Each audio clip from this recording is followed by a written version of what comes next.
Albert Einstein once said, everybody's a genius, but if you judge a fish by its ability to climb a tree, it will live its whole life believing that it is stupid. Ladies and gentlemen of the jury, today on trial we have modern day schooling. Glad you could come. Not only does he make fish climb trees, but also makes them climb down and do a 10-mile run. Tell me, school, are you proud of the things you've done?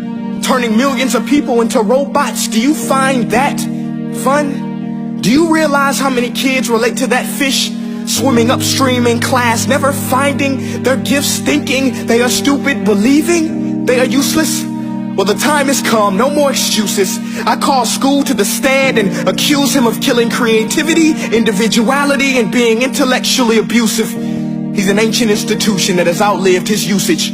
So, Your Honor, this concludes my opening statement, and if I may present the evidence of my case, I will prove it. Proceed. Exhibit A.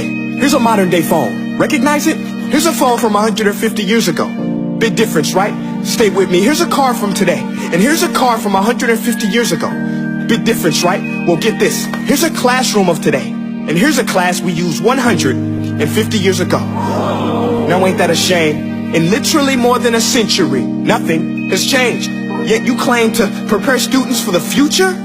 But with evidence like that, I must ask, do you prepare students for the future or the past? I did a background check on you and let the record show that you were made to train people to work in factories, which explains why you put students in straight rows, nice and neat, tell them sit still, raise your hand if you want to speak, give them a short break to eat, and for 8 hours a day, tell them what to think. Oh, and make them compete to get an A letter which determines product quality, hence grade A of meat. I get it. Back then, times were different. We all have a past. I myself am no Gandhi. But today, we don't need to make robot zombies. The world has progressed. And now we need people who think creatively, innovatively, critically, independently, with the ability to connect. See, every scientist will tell you that no two brains are the same. And every parent with 2 or more children will confirm that claim.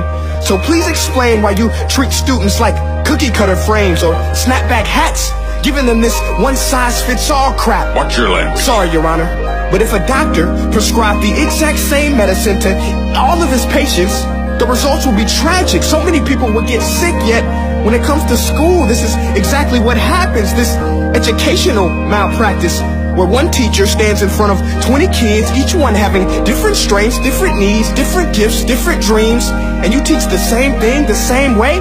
That's horrific. Ladies and gentlemen, the defendant should not be acquitted. This may be one of the worst criminal offenses ever to be committed. And let's mention the way you treat your employees. Objection. Overruled. I want to hear this. It's a shame. I mean, teachers have the most important job on the planet, yet they're underpaid? No wonder so many students are short-changed. Let's be honest. Teachers should earn just as much as doctors, because a doctor can do heart surgery and save the life of a kid.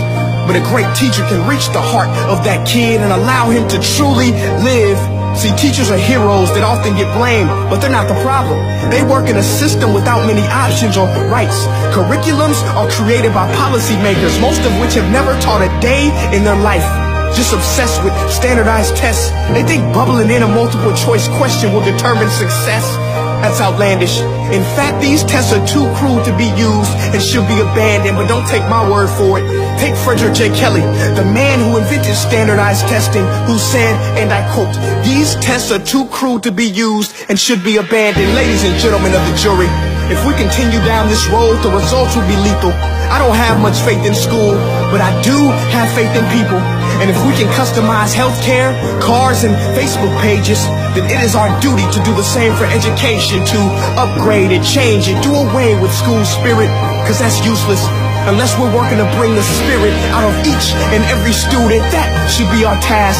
No more Common Core. Instead, let's reach the core of every heart in every class. Sure, math is important, but no more than art or dance. Let's give every gift an equal chance. I know this sounds like a dream, but countries like Finland are doing impressive things. They have shorter school days. Teachers make a decent wage. Homework is non-existent, and they focus on collaboration instead of competition. But here's the kicker, boys and girls. Their educational system outperforms every other country in the world. Other places like Singapore are succeeding rapidly. Schools like Montessori, programs like Khan Academy. There is no single solution, but let's get moving. Because while students may be 20% of our population, they are 100% of our future. So let's attend to their dreams, and there's no telling what we can achieve.